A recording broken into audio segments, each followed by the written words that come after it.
Good morning, ladies and gentlemen, friends and supporters of Fulbright University Vietnam. My name is Tao, and on behalf of Fulbright, I'd like to thank you for choosing to spend time with us on a Saturday morning. Though amid the severe fourth wave of the COVID-19 pandemic, Fulbright University Vietnam still wants to stay true to our mission as a university that is to keep adding values to our society by delivering a vibrant discussions and conversations. So our guest today is Ms. Patricia Kit Norland, author of the book, The Saigon Sisters, which explores the theme of privileged Vietnamese women in the resistance. Ms. Nolan was working with a nonprofit organization when she arrived in Vietnam in the 80s with a mission to enhance better understanding between the people of the United States and the Socialist Republic of Vietnam, during which she came into contact with the 9 elite sisters who had joined the revolution against the French and then the Americans. This band of sisters, though they came from wealthy family and received French education, forsook safety and comfort to join the resistance and face a life and death matters every day, struggling for national independence. Noticing the majority of books about Vietnam in the 20th century were about male soldiers, diplomats, and journalists, Ms. Nolan dedicated 3 decades to writing this book in hopes of offering a vivid look into the elite women during the Vietnam War. The book also addresses the views of these women on colonialism, Confucianism, and nationalism as interwoven in their personal stories. So, without any further ado, I would like to welcome our guest, Ms. Patricia Nolan. Thank you for joining us today. Well, thank you, Ms. Tao, and all the folks at Fulbright University who helped to arrange this, as well as the people waking up, I hope, with a good café chaud to join us for this discussion, as well as I think an old mentor or two on this project, and even a couple of relatives of some of the Saigon Sisters may be joining us during the course of the hour. I thank each and every one of you for being here. I've been asked to talk a little bit about the book, and then I'll read 1 or 2 short excerpts, and then we'll get into the really rich part, which is the Q&A and discussion. So this is what a colleague called a full circle moment for me. Senator Fulbright impacted my choice of career in intercultural education. And indeed, the highlight of my time as a U.S. diplomat before I retired 5 years ago was to help manage academic and cultural exchange programs, including, of course, the flagship of them all, the Fulbright Scholarship. I agree with Senator Fulbright that the essence of international education is to acquire empathy, the ability to see the world as others see it. And that sort of gets to the purpose of writing the Saigon Sisters. Here we have 9 women who have survived decades of war and tell us about the wars against the French and the Americans as they shattered lives at the time, but also the cascade of impacts of war throughout their lives. I feel there's a great deal we can learn from this. History determines our present. And I've been very grateful for some feedback, including the comment that this is a book for our times. And I think that gets to the fact that many countries, many societies are recognizing that history has too often been told through often a narrow lens, often male and often privileged. And so the Saigon Sisters, I'm pleased, is arriving at a time when we're recognizing that to have deeper understanding about how we can avoid conflict and promote peace, we need to hear more perspectives, hear more individuals with different backgrounds. We're doing that in the United States now with addressing our slavery past and other aspects of history. And so it's a good time to hear from more underrepresented groups like women. And the other reason I think this is a book for our times is that we live in very stressful times between COVID and things like climate change, it's a good time to hear very inspiring stories about women who dedicate their lives to something bigger than themselves. It's fitting now under these times to hear stories of endurance, commitment, courage, and resilience. So what was the spark for the Saigon Sisters? As Ms. Tao mentioned, I traveled to Saigon in 1988 with a small nonprofit of Indochina Project, and we had a very insightful briefing from a social worker named Win Pi Wan. And after hearing her very powerful presentation of the post-war traumas and challenges, I asked her where she went to school. And a very unlikely response. She said, well, I just went up the street here to the Lycée Marie Curie. And a few friends and I went there, and we're still friends today. And as many of you know better than I did, Lycée Marie Curie in the 40s was a school for mainly for French, the daughters of the French colonial government, people working there. But later in the 40s, they admitted some daughters of Vietnamese working in the colonial government who had become naturalized French. And so they opened the doors to those women, Vietnamese, the handful of Vietnamese women who passed those exams. And so I felt like this was an aha moment. Why was, because with many of those Vietnamese who did go to Lycée Marie Curie, their parents were so concerned about their safety as the French Indochina War heated up, that many of them sent their daughters abroad, often not to return again until many years later. So why had Wan and her friends remained in Saigon, in Vietnam? And that is the question that this book tries to look at and explain. It's important to remember that Saigon at that time was the capital of the French colony of Cochinchina. And the French felt they had this mission civilisatrice, that it was their responsibility to colonize undeveloped regions, whether in Africa or Asia. But of course, the real reason was for profit and economic exploitation. They had monopolies on salt and opium. They instituted a system of corvée, unpaid labor. And in this milieu, in this setting, these privileged girls go to Lycée Marie Curie, receive a Western education. They lived through the French Indochina War. They lived through America's war in Vietnam. They lived through reunification.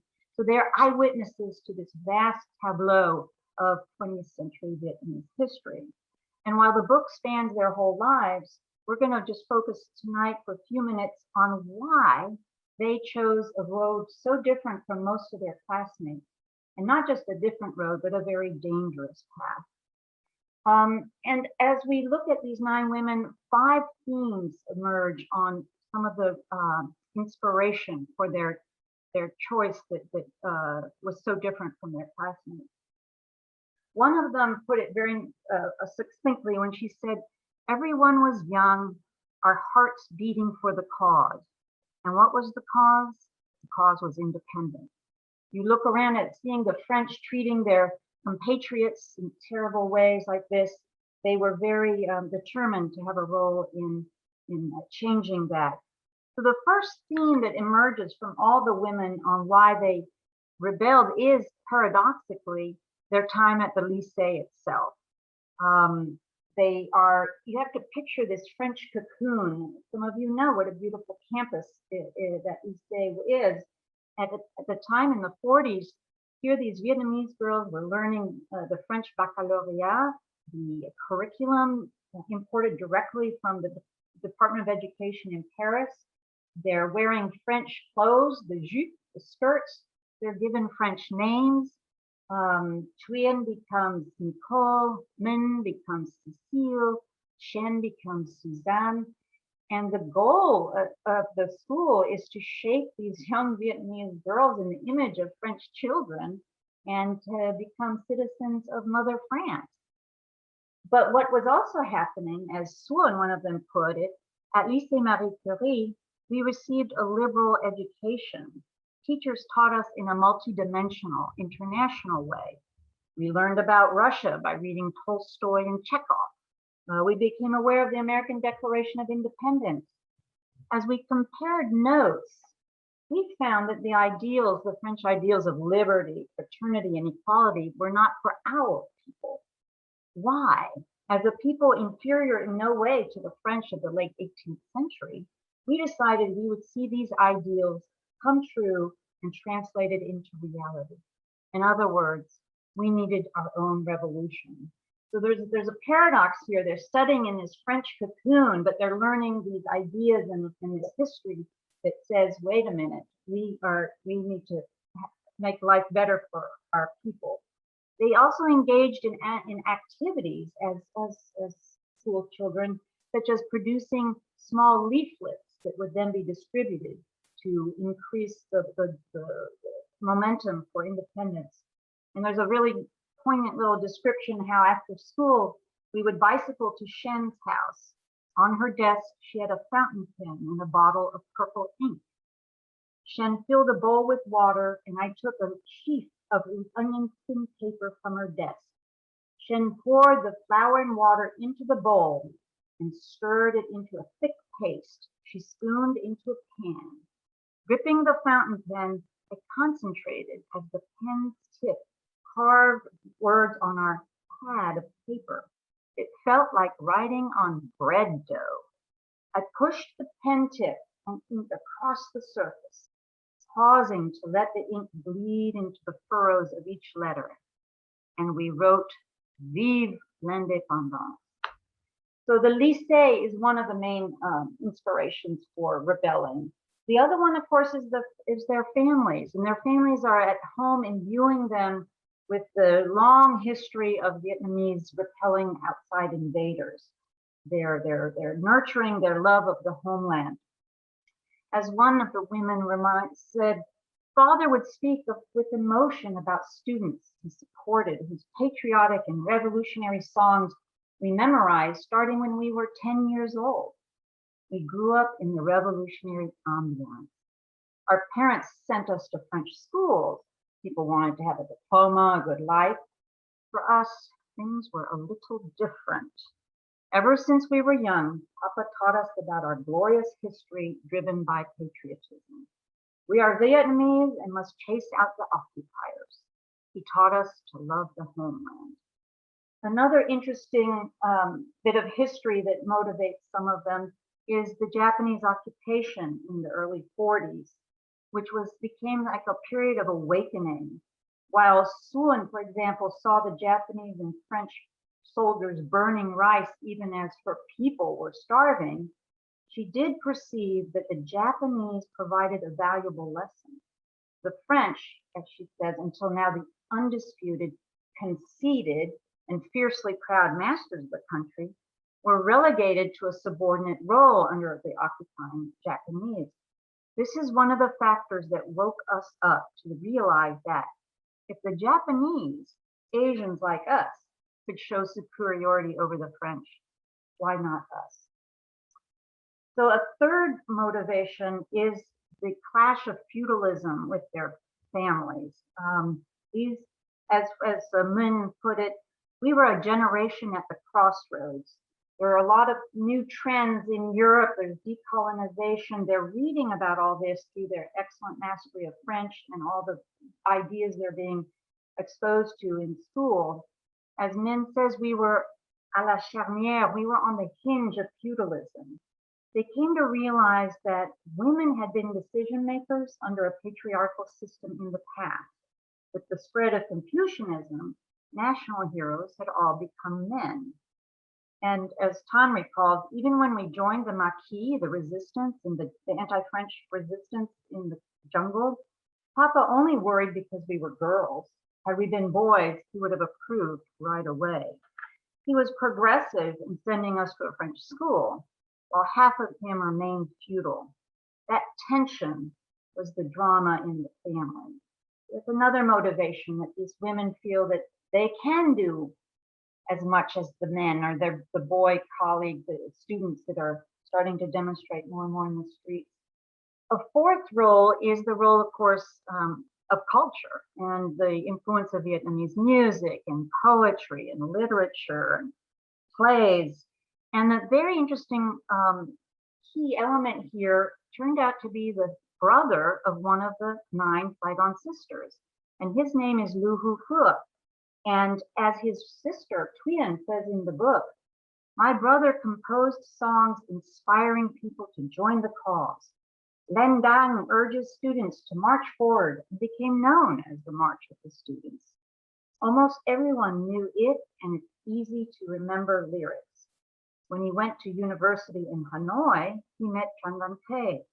With my brother as composer and as chef d'orchestre, as brilliant as Tran Van Thay, they made something that caused a furor.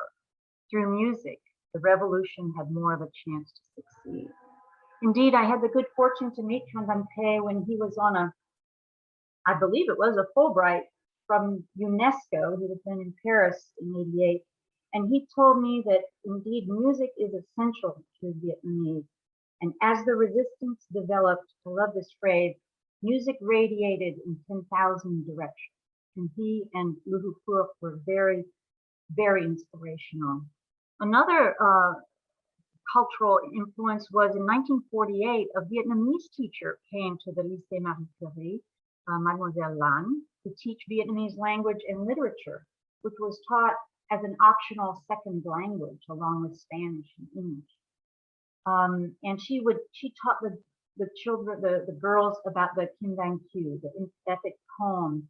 And Mademoiselle Lan told me years later, of course, that she always thought of the Kim Dang Q as a precious diamond, and that depending on the angle, it sparkles in a new way. Years on, she said she would discover new angles. And so Mademoiselle Lan conveyed through poetry and literature great pride in the girls for their country and culture, and again inspiring them to believe that they deserved a better future than what the French were, what they saw the French doing to their people. The fifth and final triggering trend was the Watershed Year of 1950. For all those underlying issues like knowing your country's history and culture and music and the tension with feudalism, it was these 3 events in the first half of 1950 that built the actual momentum for several of the girls to literally get out of their jupe and put on black pajamas and go into the jungle. And those 3 events were on January 9th, the couple thousand students demonstrated in front of the Ministry of Education. There was some violence, and one of the students was shot. He was taken to Chirai Hospital, and he died there. And this was Tran Van Eun. And on January 12th, as the Saigon Sisters remember, the streets of Saigon filled as if rivers with students protesting the death of Tran Van Eun. So, and the Lycée Marie Curie, they had a banderole, a banner, and Lei An, one of the smallest, most diminutive of the Saigon Sisters, was holding one end of the banner as they're joining the flood of students. So that's January. March 19, 2 American war vessels pull up into the port of Saigon to show support for the French. And I love that one of the women says, we resented Americans aiding the French by putting on a naval parade in the port of Saigon. Again, the students pour into the streets. It's building. And then on May 1, International Workers' Day, the girls slip out of their homes early before their parents can prevent them from joining more protests. And as one recalled, our parents said, you children can't do anything yet. Now you are little schoolgirls. Follow your studies. As Tan says, we did not agree. So you have this momentum building, these many different reasons that they're shaping. Despite this easy life at the lycée, they have to take matters in their own hands, they feel, and help achieve independence for their people.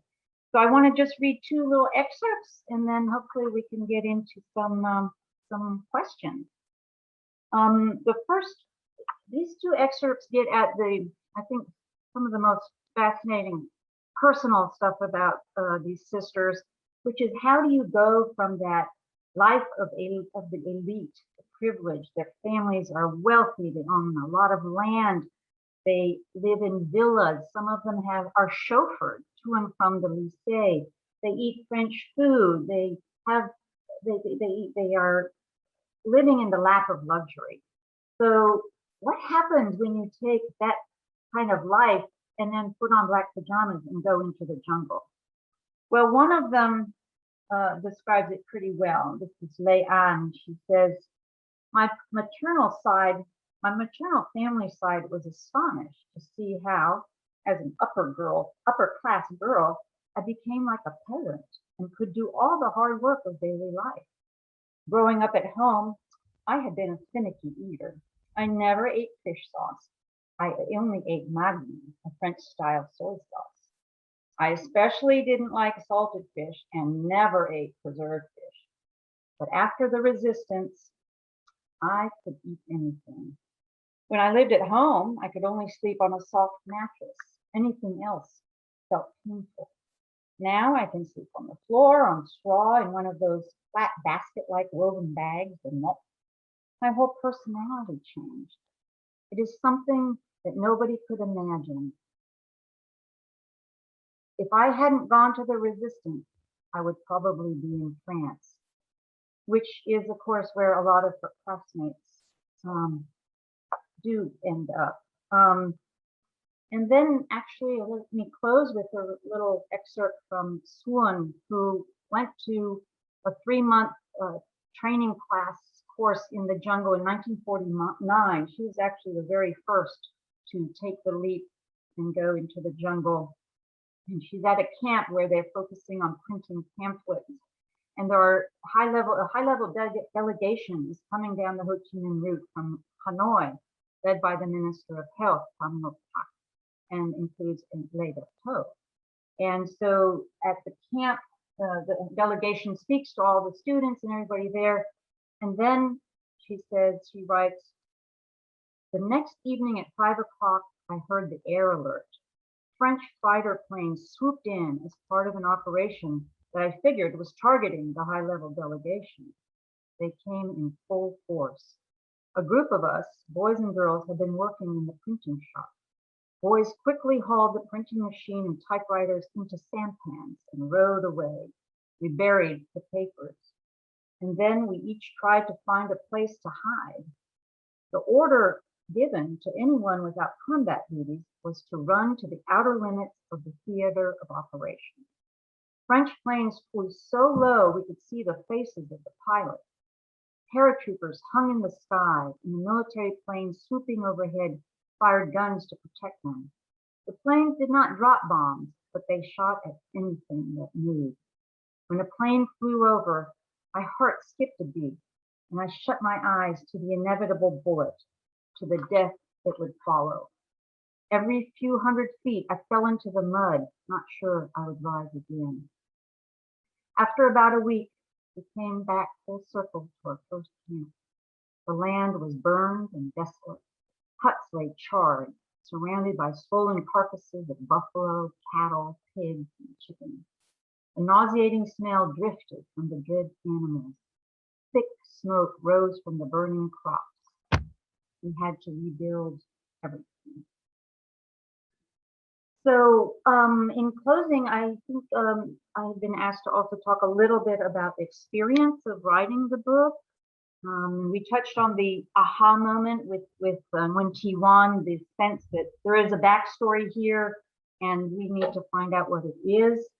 And then really a lot of it has been a lot of interviews, especially in the early years, a lot of one-on-one interviews, and over time, many get-togethers with family and friends, and meeting some of the mentors of these women, and wherever possible, recording on this ancient thing called a cassette, and sometimes collecting letters, sometimes having made notes when we might meet informally at a cafe. And I think the biggest challenge I remember at the beginning was trying to elicit details from the women. They were very, as you can imagine, very kind of, they don't think they did anything really special, So I would say, how was life in the jungle? How did you just go from being chauffeured to school to life in the jungle? Oh, it was hard, you know. But no, please. What was it like? And then pretty soon over time, as the trust built and the friendship built, got into these details that you see in the book. Well, sometimes we got up at 4 a.m. and we went to the fields and we planted manioc and corn, and I worked so hard with the land that my shoulders became very broad, and that's why I still have broad shoulders as an adult. And then to wash, we jumped in the river and we washed ourselves and the clothes we were wearing. And at lunch, we had half a bowl of rice or manioc made out of a coconut shell. You know, so over time, these really vivid details emerged, and I'm so glad, that we could do that. And of course, then the burden is you have these hundreds and hundreds of, I transcribed and translated over 30 cassettes. And so then you have this huge, like a big piece of clay, and how do you shape it into something that is accessible and readable, you know, that a wide audience might be able to enjoy. So that kind of editing process is very, takes a long time.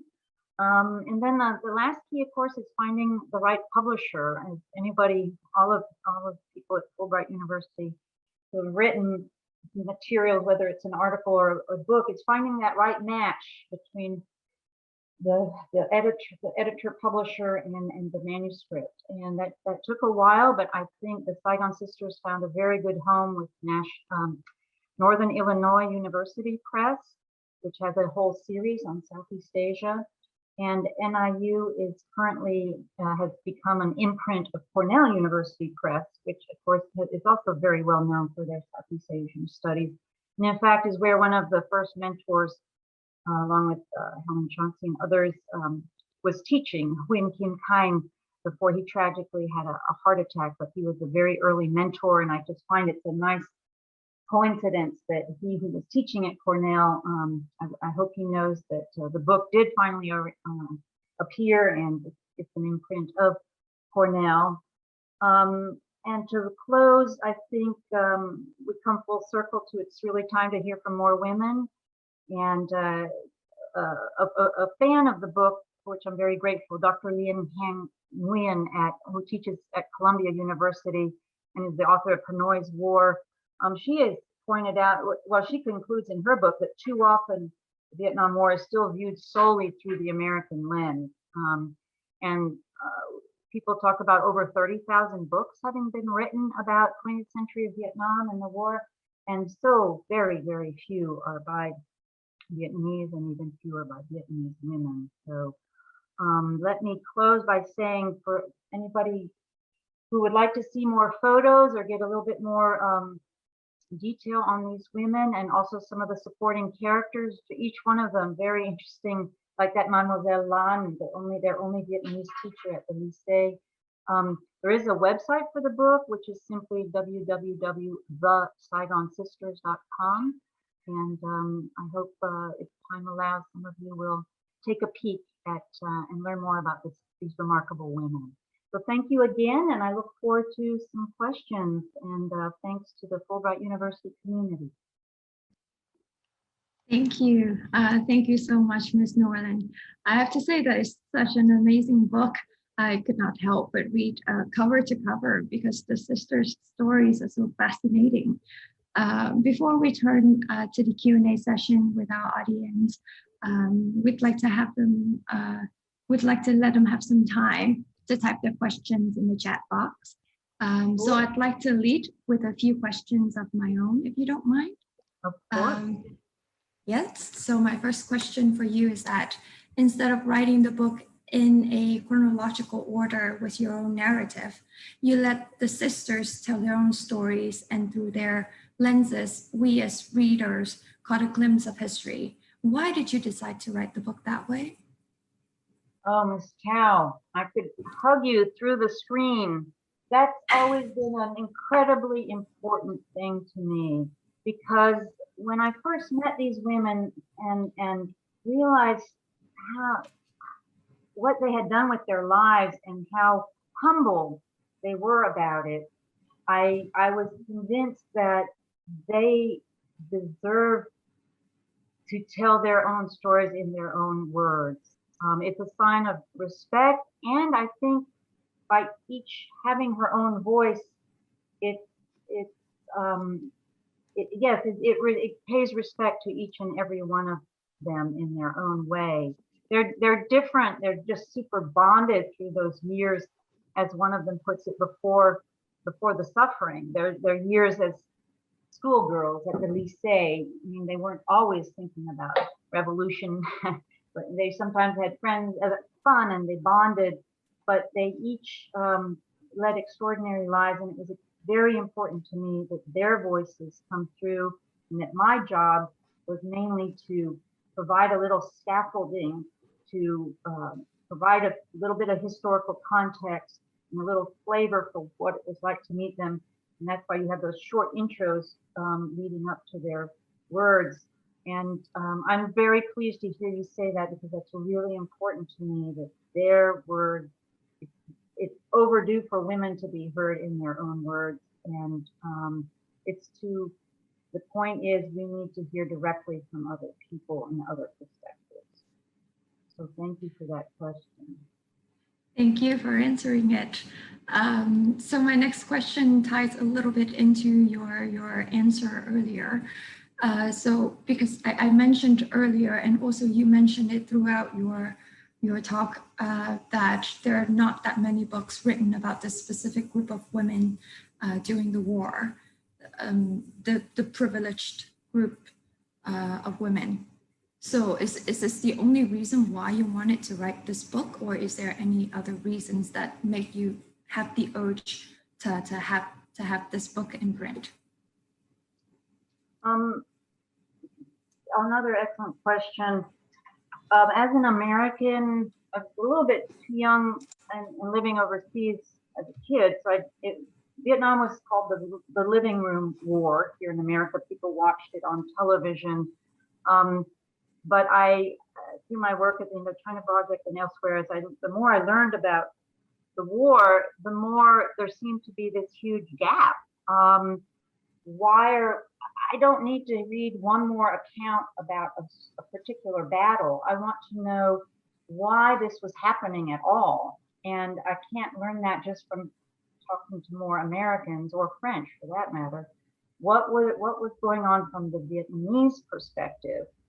And this group of women just happened to, again, really through that coincidental meeting with Juan and that juxtaposition of having been at this privileged school. So I just think well, let me go also back to Senator Fulbright. I think for mutual understanding to happen, and for us to prevent conflicts and to promote peace, we've got to have that empathy piece. What is this? What are you going through? And just hearing more and more about what one side is doing to the other is not contributing to that mutual understanding. So I feel very strongly that we need to be doing more of that, stepping in other people's shoes.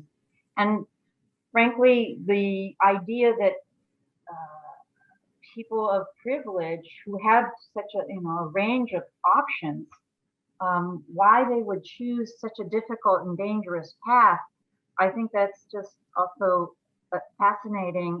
And it, as you suggest, I think it's quite gripping to read about what they lived through and could so easily have passed up so easily. So those are some of the reasons I feel strongly that the Saigon Sisters deserve to have their say. Thank you. And I think we're starting to have a lot of questions from our audience. So I'd like to read you the first question. This question is from Hong Lu.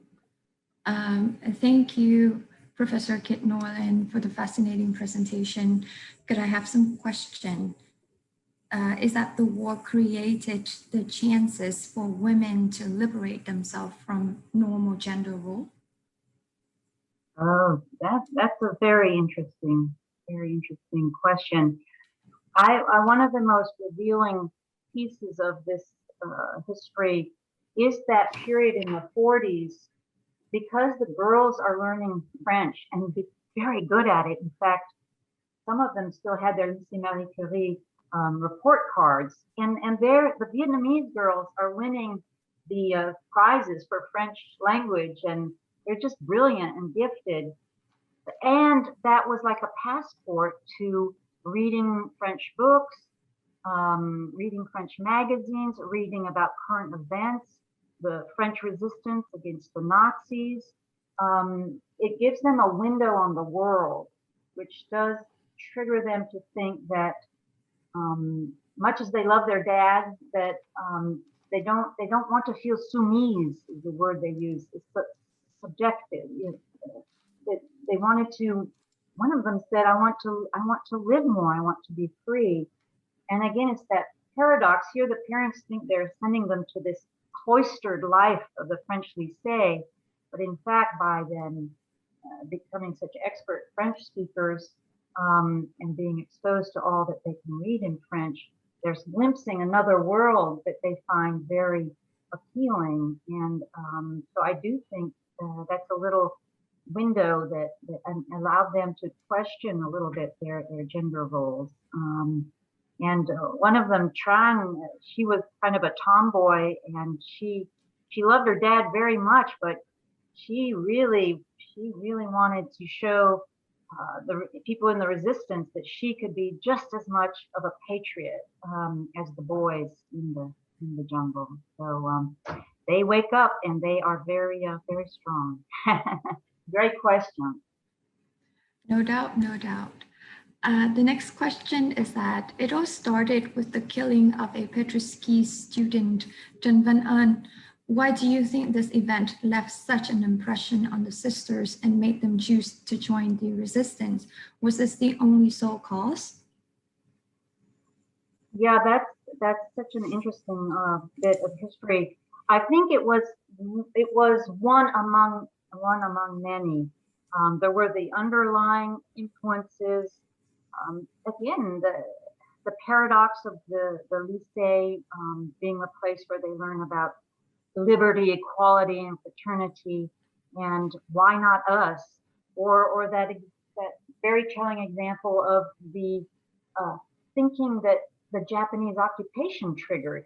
Well, wait a minute, the French are being subjected by these Asian people. Why do the French think they can come back and rule over us? So there's a whole swirl of different influences. But I do think that the Trần Văn Ơn death is part of that dynamic first 5 months of 1950, and it's just one of those coincidences of history where there's this one set of demonstrations building on the next, and these are only 6 or 8 weeks apart. January 12th, the funeral procession for Trần Văn Ơn. March 19, the student demonstrations against the American warships. May 1, the international. It's boiling, and literally after the International Workers' Day, a couple of the girls come home and say, "We're leaving for the jungle tomorrow," and the parents kind of can't control them at that point. They're so determined. But yes, the death of Trần Văn Ơn, and the sisters, for as long as I've known them, still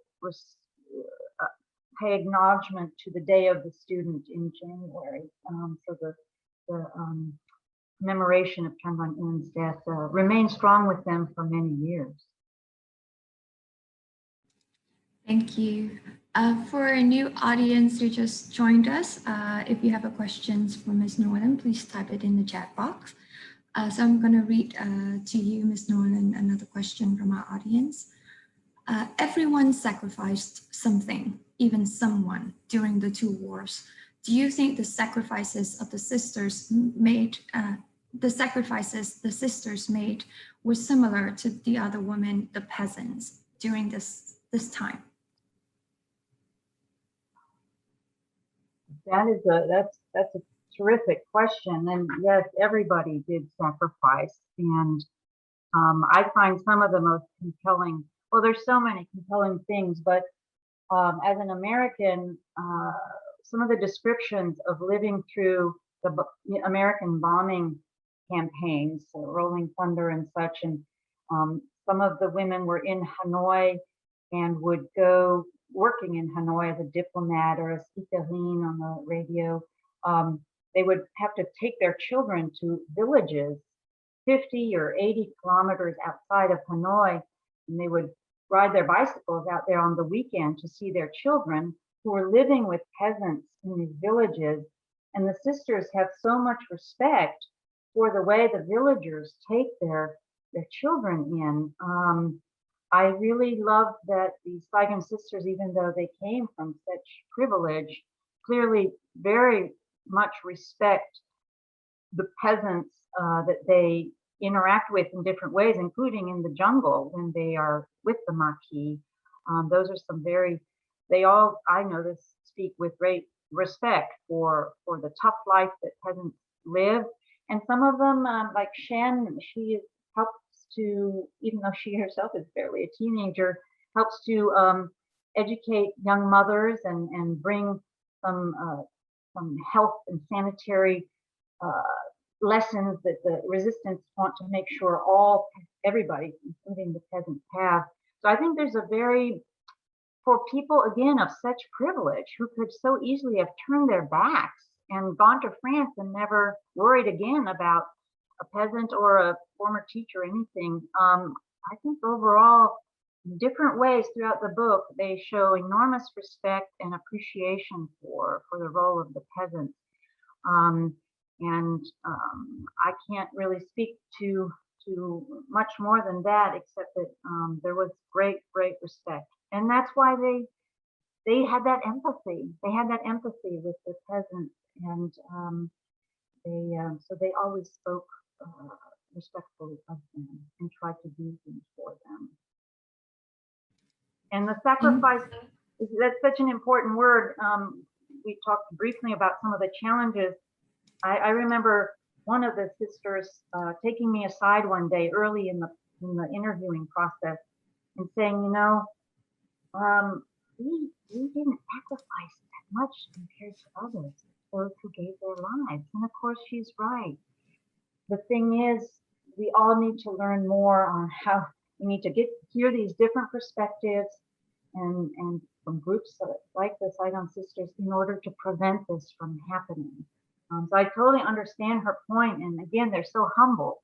And she's right, many sacrificed the ultimate, gave the ultimate, but we also need to keep learning and try to prevent these things from happening. Thank you. There's another very interesting question. Being of an elite class, were the sisters treated differently when they joined the Maquis? For example, in Sen's story in the book, she expressed that leaders chasing girls of different class and then concluded that most marriages in the Maquis were for the worse because the couples did not share similar culture, education, and customs.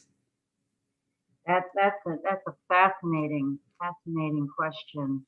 And they do have different experiences. There some, like Sun, the one who goes first in 1949, she feels as though they are treated not that differently. But then, as you say, Shen, I think very astutely points out, she has that rather vivid description of how Tan is mismatched with the guy who even eats snakes. and Tan is the one who, in 1949, receives the Prix d'honneur from the lycée. She's not just a student at the lycée. She is she is amazing. She's brilliant. So I think I can sort of see Shen's disappointment that somebody with Tan's incredible mind would be matched with somebody so much older who had not had that kind of education that Tan had and thrived in. So I think there's a little range in experiences among the women, from being really appreciated in some cases. Some of the peasants, the people already in the resistance, saying, oh, I can't believe you're coming to do this. 3 days ago you were eating French food and driving around in a chauffeur-driven car, and here you are looking after us. But so there's a spectrum of treatment, from taking advantage of to really genuine appreciation for these educated young women to come and participate in the resistance and do just like them, and just wear black pajamas and eat out of a coconut bowl and eat fattened up brats, or whatever. There is some genuine appreciation that they had other choices. That's a very interesting question. So the next question is that in Leanne's story, she said, we struggled against colonialism, but we didn't struggle against French people or the French language. Similarly, we were against American imperialism, not American people. Do you think this mentality transcends us Vietnamese, and that's why Vietnam and America could normalize a relationship? Well, yeah, I think that I love that. That's one of my favorite of many passages in the book, that Leanne really puts her finger on something there. I think I don't know if I can say it on behalf of the Vietnamese. I think because these women were that unusual hybrid of raised in very traditional families, but exposed to that Western international education, that they read so much history, World War II and Tolstoy and all that. So I think they were able to separate out their love and appreciation of French language and literature, and some of their professors. There was a big constant tension between the headmistress of the lycée and the rector, at least during the time of the girls there in the late 40s. And the head of the lycée was very much anti-colonial. She understood the Saigon Sisters and she supported them. And there's a picture in the book where Madame Brissot is in one of the demonstrations. Very tall French woman. But then, so I think the girls have a very special feeling for French culture and language, and people that they knew and who helped shape them and made them the excellent students, and then helped launch them on some careers. So I think they could distinguish between, they had seen enough that there was a mix here to distinguish between the colonial power of policies emanating from Paris and the people and experiences that they were having one-on-one. And so I admire them for that. Thank you. The next question for you is that it seems that the sisters were active to join the war. I wonder about their feelings when they joined the conflict. Was there any time that they regretted because of the tragedy or hard situation living in the jungle? I'm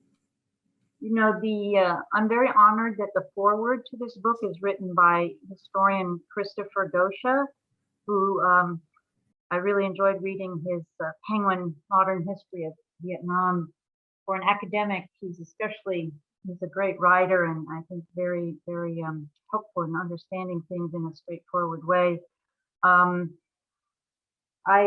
think that he points out that probably the women did self-edit a little bit when they talked with me. I think it's kind of human nature to do that to some extent. It's hard to face your doubts and your disappointments. But overall, I think the answer for me is that they felt there was no other road to take. That while they may have had some regrets, given the crucible, the particular moment in history in which they faced decision, and that pivotal year of 1950, when they're flung to the winds wondering if they'll ever see each other again, much less survive a couple of wars.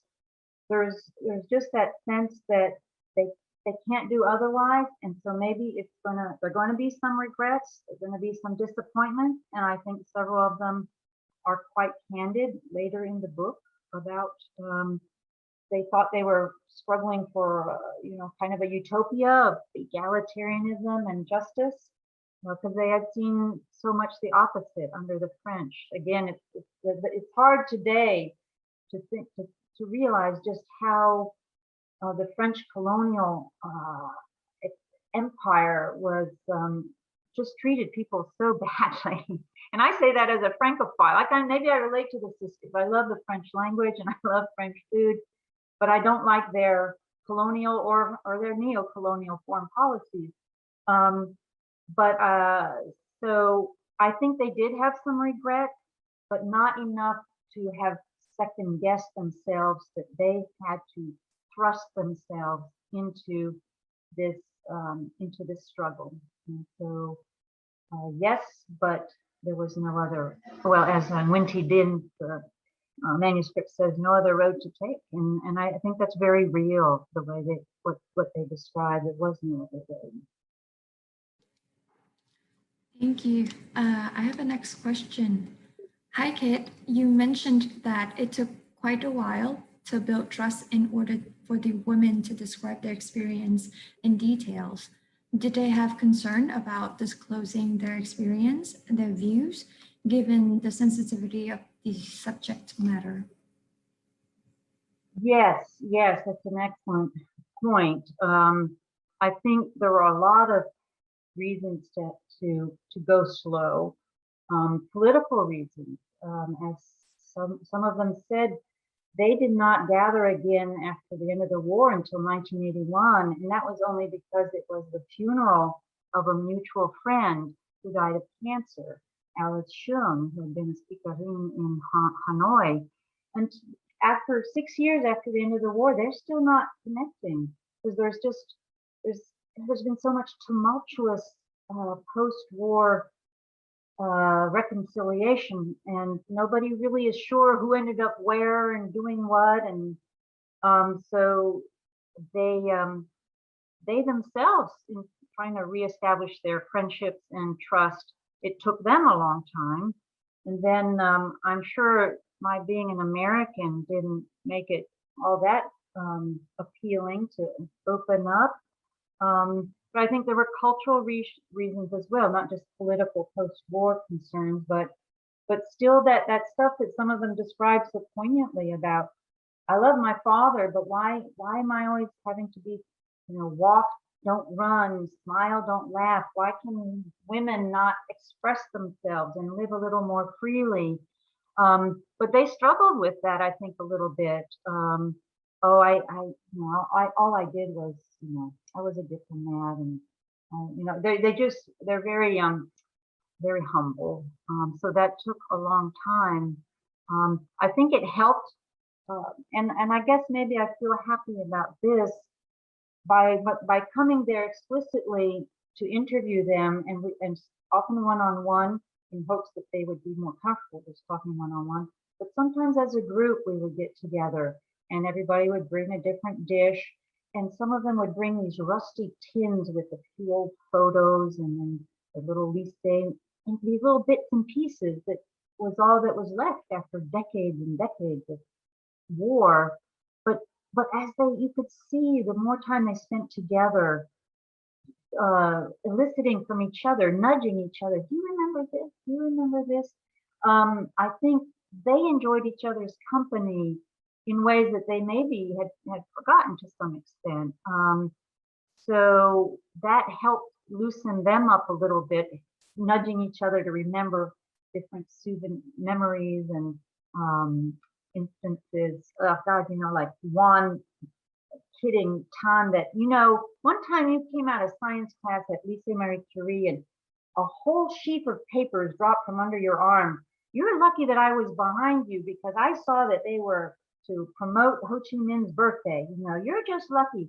They had these little anecdotes that came bubbled back to the surface after many years. And I think that helped kind of loosen and make them think it's okay to talk about this and to talk about what inspired us to do what we did. And goodness knows they should be proud, in my humble opinion, of what they did. Thank you. Thank you for such an insightful conversation, Ms. Kit Norland. I have a question.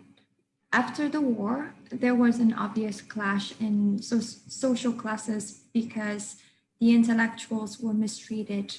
As representatives of the intellectual class, did any or all sisters felt resentment? Yeah, that is a fascinating, I think, chapter of the book. Hearing some of the women reconcile having just sacrificed a lot and so much personally as well as professionally and every which way, and then to be quite disillusioned in some cases, in part for the very simple reason that they realized they had been lucky to have that very strong foundation of critical thinking and literature, et cetera, at the lycée. That was quite a gift, and they wanted to use that to help their people, both immediately in 1950 and in the jungle working with peasants or whatever the case was, but then again after 1975, they wanted to apply their education and their experience. And I think it was very, very difficult to feel that they were not being trusted simply in some cases because they had a nice house, or that a sibling had gone to the United States, or for reasons that they didn't feel they should pay for, that they, out of the goodness, I mean, they really, their spirit remained straight on through to how can we help our people, how can we help our nation. So I think that was a very difficult chapter, more for some than for others, but I found some of those passages by Chuyện, for example, who was a well-trained pharmacist, and she wants to help lead the Association of Pharmacists, but she keeps being paid a tenth of somebody else and all that. And I think it's disappointing and disillusioning, but I don't think they let it break their spirit. They still try to do the best they can, but they definitely do feel that their hands were unnecessarily tied in some cases. Thank you. So we have two last questions, and I think if you answer those two last questions, we'll be perfectly on time. Okay. So I'm just going. So I'll ask the second last question. The sisters graduated from Lycée Marie Curie and were benefited from a liberal education. How do you think such liberal education benefited them in the latter stage of their career as they became extremely successful? Yes, I think there's a pretty direct line of influence from those formative high school years. I remember Juan talking about a teacher, Mademoiselle Hitos, Greek or somebody.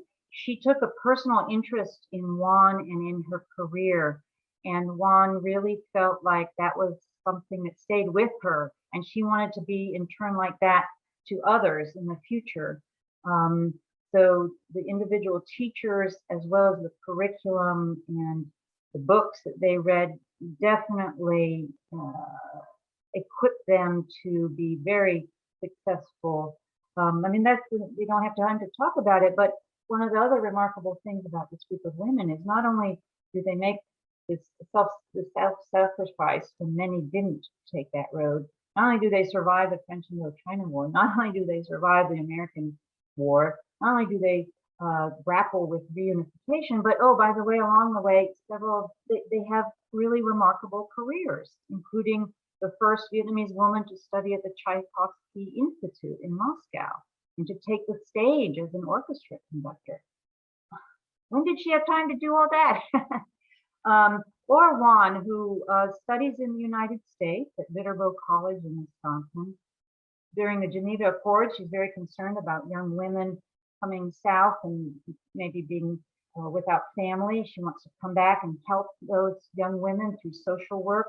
She goes to the Philippines, gets a master's in social work. I think that training to go with the higher education, I think the foundation was definitely laid at the Lycée Marie Curie with that liberal education. And one other, I know we're running out of time, but Swoon goes to the Royal College of Music in London. Her English is perfect, and she has the rigor and discipline to do a very hard, rigorous Royal College of Music exams and flourish and do well and end up teaching generations of students to play piano. So yes, that liberal education really served them throughout their lives and through their very successful profession. I will say Juan was recommended twice by a Ford Foundation representative for the very prestigious award, the Raymond Magsaysay Award. He felt so strongly that Juan's work was so authentic and so impactful that he nominated her not once but twice, and he was so sorry that she didn't get it. But that's the caliber of woman that these girls grew into. Thank you. And our very last question.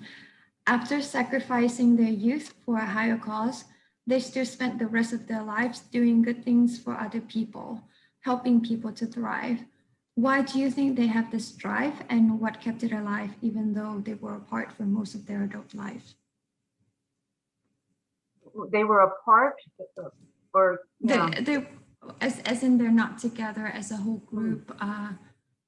Right. But I think part of it is that exposure and that empathy that they had, seeing their people so subjugated by the French, corvée, unpaid labor, and then this patronizing, you are a lower being. That just, I think, shaped them for a life of wanting to help their people, not just against the French, not just to survive the Americans, but all the way through. It's just an ingrained empathy. So it really comes back to Senator Fulbright, and this is such a vital thing that we all need to keep working on. And those women really, really never let go of their empathy and concern for their compatriots. Thank you so much. Ladies and gentlemen, I believe the last question helps end our conversation on a very, very good note. Having empathy knows no class and has no bounds. At Fulbright, it is also one of our key values, pillars that we want our students to have. We hope our students can promote the common good through service to society and respectful of others, particularly those of different backgrounds, by acting with integrity and emotional maturity. And that is the Fulbright spirit. Thank you so much, Ms. Nolan, for the time and also for sharing with us such invaluable stories from the sisters. I think Professor Gosha summed it up perfectly in the foreword. Each sister has a story to tell, and each of them is well worth reading. Thank you again for bringing their stories to life so future generations of Vietnamese people can continue reading their stories. And thank you everyone for participating. Have a wonderful weekend and please stay safe. Thank you so much, Tao and Fulbright community. Thank you, everyone.